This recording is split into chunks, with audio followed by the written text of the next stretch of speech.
Muy bien, vamos a entrar de lleno a una de las herramientas de pensamiento más potentes, diría yo, para cualquiera que se dedique a la comunicación y al periodismo, la hermenéutica de la sospecha. Y quiero que quede claro desde ahora. Esto no es solo una teoría abstracta, es un método, una forma de leer el mundo para entender lo que se esconde a simple vista. Y bueno, todo nuestro análisis va a partir de una pregunta que es central. ¿De verdad debemos confiar en lo que se nos dice? ¿O el lenguaje, más que reflejar la verdad, muchas veces sirve para enmascararla? Esta es la duda fundamental que nos obliga a mirar más allá, a no quedarnos en la superficie. Ok, empecemos por el principio.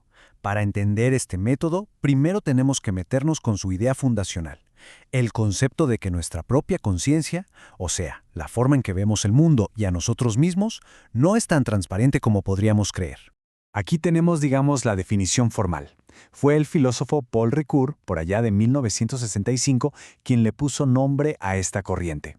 Él identificó a un grupo de pensadores que rompieron de forma radical con esa idea cartesiana de un yo totalmente racional y transparente. Ellos argumentaron que lo que llamamos conciencia es en realidad una construcción, una falsa conciencia.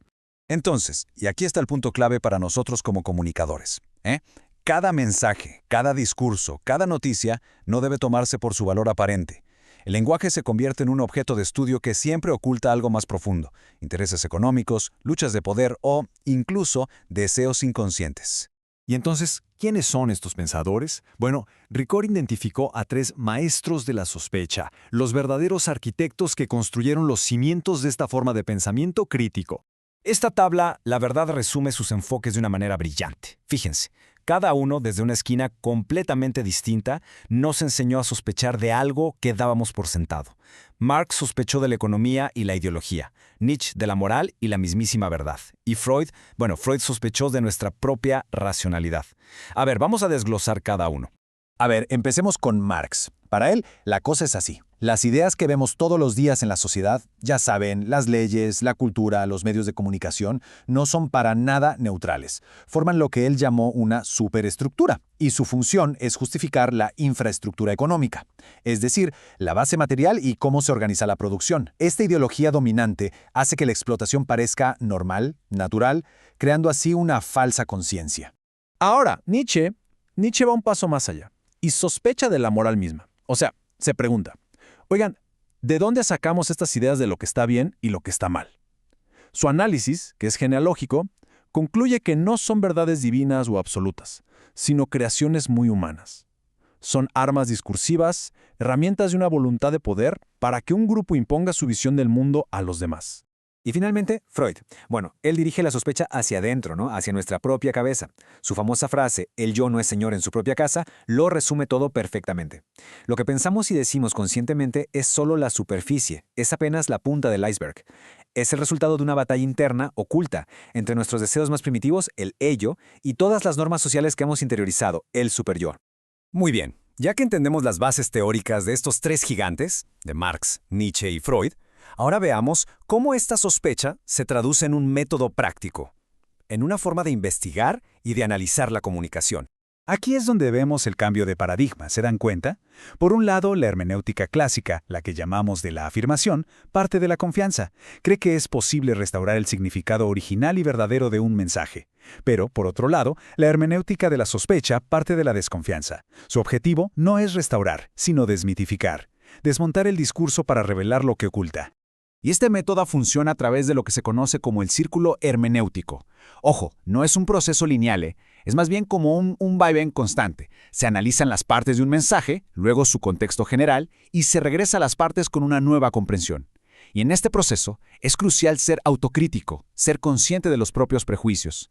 El objetivo es cuestionar, buscar intereses ocultos y finalmente construir una interpretación que vaya mucho más allá de lo evidente.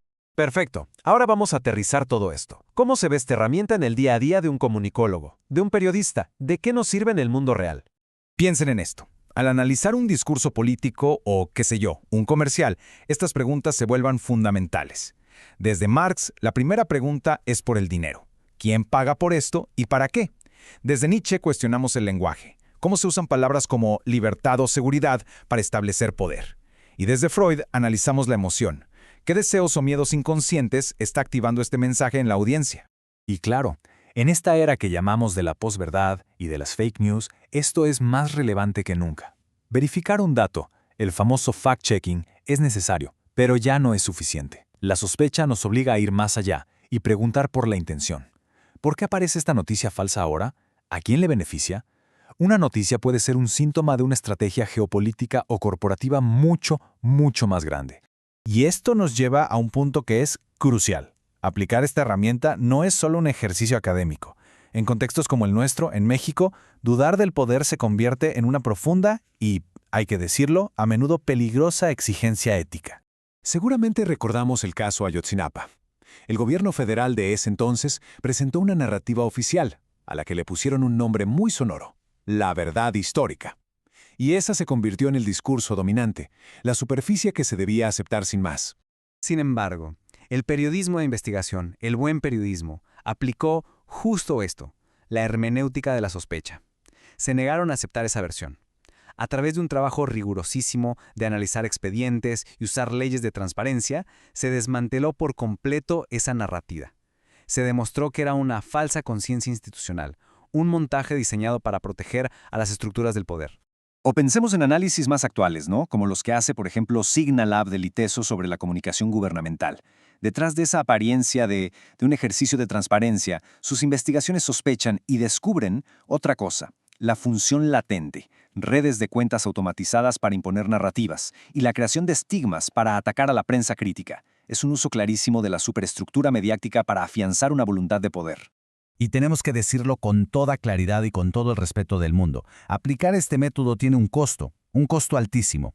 Periodistas como Miroslava Breach y Javier Valdés fueron asesinados, justamente por hacer esto, por sospechar, por investigar más allá de la superficie y por desvelar los vínculos entre el crimen organizado y el poder político. Por todo esto, podemos concluir que para un profesional de la comunicación, sospechar no es ser cínico. No, para nada. Es una obligación profesional, un verdadero mandato ético indispensable para poder confrontar la simulación y buscar una verdad más sólida, una que le sirva a la sociedad y no al poder. Así que cerramos con una reflexión final. Ya hablamos del enorme costo de sospechar, pero en un mundo saturado de narrativas diseñadas para ocultar, para manipular, para controlar, la pregunta más importante quizá sea otra. ¿Cuál es el verdadero costo para nuestra democracia y para la verdad misma de elegir no hacerlo?